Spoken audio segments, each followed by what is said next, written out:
Kelaparan hebat di pertengahan abad ke-19 adalah salah satu peristiwa paling menghancurkan dalam sejarah Irlandia.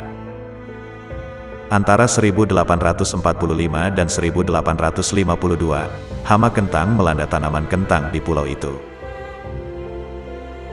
Kentang adalah makanan pokok penduduk di Irlandia, bertahun-tahun tanpa panen yang baik, menyebabkan kelaparan massal, penyakit, dan kematian.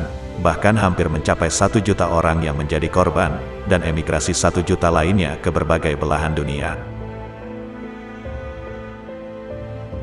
Tragedi yang dalam bahasa Irlandia dikenal dengan sebutan Angorta Mór ini dipicu oleh kegagalan pertanian kentang yang merupakan bahan makanan pokok di sana kala itu. Diperkirakan, 1 juta orang terbunuh, dan 1 juta orang lagi terpaksa meninggalkan tanah airnya, demi menghindari wabah kelaparan mematikan tersebut.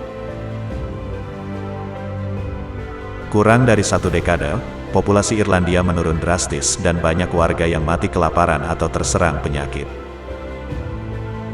Banyak juga warga Irlandia yang melarikan diri ke berbagai belahan dunia untuk mencari pertolongan.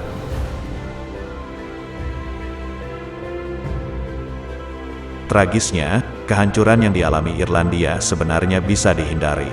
Namun, kisah nyata kelaparan kentang Irlandia akan menggambarkan tentang bagaimana kegagalan birokrasi yang menyebabkan bekas luka dalam sejarah dunia.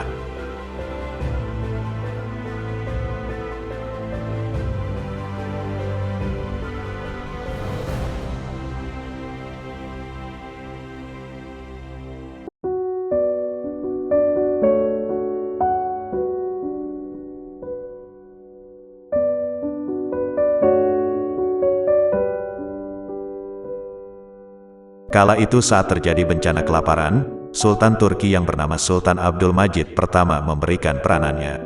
Ribuan mil jauhnya, di ibu kota Utsmani, di Istanbul, Sultan Abdul Majid yang berkuasa kala itu disadarkan akan penderitaan manusia yang luar biasa ini, ketika dokter giginya, yang datang dari Irlandia, memberitahunya tentang situasi yang menyedihkan itu.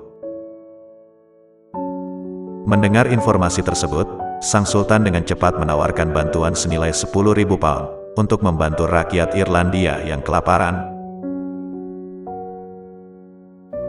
Memang Irlandia bukan negeri Islam, penduduknya mayoritas beragama Kristen. Namun, Kekhilafahan Utsmani, Sultan Abdul Majid, dengan lapang dada dan secara pribadi, kala itu menawarkan bantuan. Namun, bantuan dari Sultan ini ternyata ditolak oleh Duta Besar Inggris yang berada di Istanbul. Dia beralasan bahwa Ratu Victoria selaku penguasa Inggris telah membantu Irlandia dengan 2.000 pound sterling, dan penasihatnya menolak untuk menerima tawaran apapun dari siapapun yang jumlahnya melebihi bantuan dari Sang Ratu. Atas situasi ini, diplomat Inggris yang ada di Istanbul, Wellesley, menyarankan agar Sultan Abdul Majid menyumbangkan setengah dari jumlah sumbangannya. Dan jangan melebihi sumbangan Ratu Inggris yang hanya memberi sumbangan senilai 2.000 pound saja, meski Irlandia adalah bagian dari Inggris pada saat itu. Meskipun tidak mendapatkan sambutan baik dari Inggris, namun, Sultan memiliki keinginan yang kuat untuk memberikan bantuan lebih banyak dengan alasan kemanusiaan.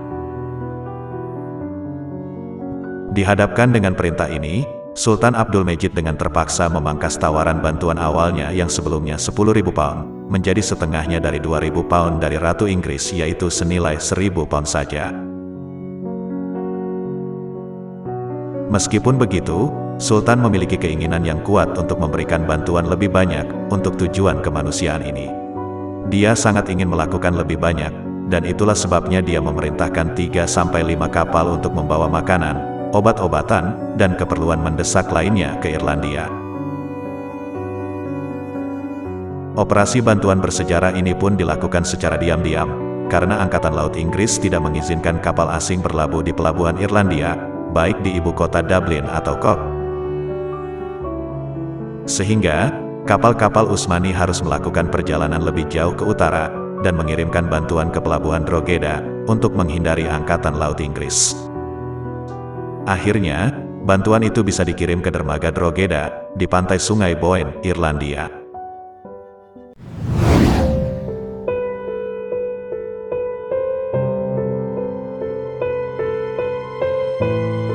Sebenarnya, Sultan berniat memberikan sumbangan senilai 10.000 pound sterling. Pada masa itu, 10.000 pound sterling setara dengan 1,7 juta dolar, atau senilai dengan 22 miliar rupiah untuk saat ini. Namun, karena Ratu Victoria selaku pihak Inggris yang menguasai Irlandia, hanya memberikan bantuan sebesar 2.000 pound sterling, akhirnya Sultan Abdul Majid disarankan untuk memberikan bantuan sebesar 1.000 pound sterling saja. Hal ini disarankan oleh pihak Inggris agar tidak menyinggung perasaan sang ratu.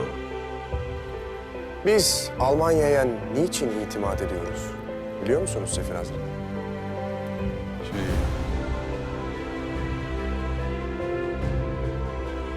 Bukti otentik peristiwa ini dapat ditemukan di artikel surat kabar dari periode itu, dan surat dari tokoh-tokoh Irlandia, yang secara eksplisit berterima kasih kepada Sultan atas bantuannya. Jurnalis Freeman Irlandia Nasionalis mengapresiasi perilaku Abdul Majid pada kesempatan itu. Adalah pria yang baik, manusiawi, dan murah hati. Sumbangan Sultan juga dihargai oleh masyarakat di Inggris dan Irlandia.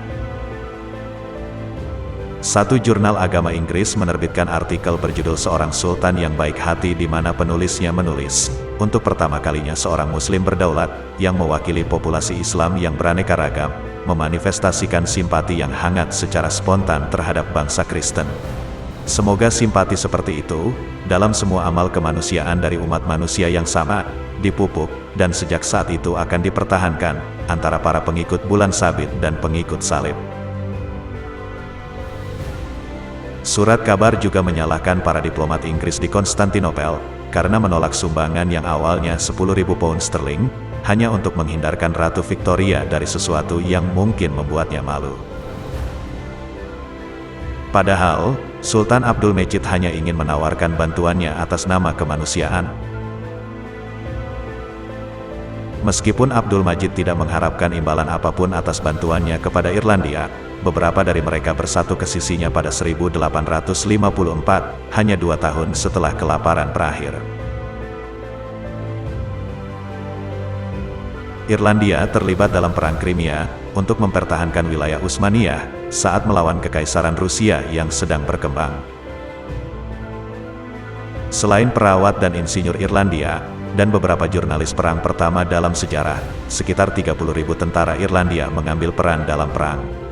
Terlepas dari penderitaan yang mereka dan keluarga mereka alami selama masa kelaparan besar, mereka memutuskan untuk melayani negara dengan antusias dalam membela wilayah Sultan, yang telah membantu mereka pada saat mereka membutuhkan. Saat ini, di Irlandia, jejak sejarah dan bukti itu masih ada. Bahkan, kota pelabuhan Drogheda di Irlandia mengadopsi bulan sabit dan bintang, yang keduanya merupakan simbol Islam dalam lambangnya. Sedangkan, logo The Drogheda Football Club juga memiliki simbol tersebut. Seseorang memang dapat melihat lambang bulan sabit Turki dan bintang di seluruh kota. Dan yang paling terkenal di lambang tim sepak bola lokal, Drogheda United. Simbol-simbol ini diadopsi setelah Kekhilafahan Utsmani turun tangan dalam membantu Irlandia, yang dilanda kelaparan pada 1847 silam. Kemudian, selama kunjungan 2010 ke Ankara, Presiden Irlandia saat itu Mary McAleese menyatakan terima kasih rakyat Irlandia atas bantuan tersebut, mengatakan bahwa orang-orang Drogheda telah memasukkan ke dalam lambang mereka lambang indah Anda sendiri, bulan sabit indah dan bintang, dan mereka ada di sana hingga hari ini.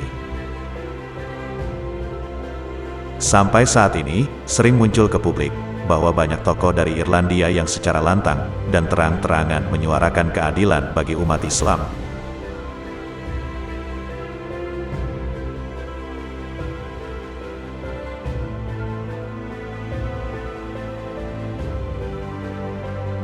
Mereka paham bahwa Sultan Abdul Majid bukan sekedar representasi dari bangsa Turki, namun Sultan Abdul Majid adalah representasi dari penguasa Islam yang dengan ajaran Islam, dia menjalankan roda pemerintahan di Kekhilafahan Turki Utsmani.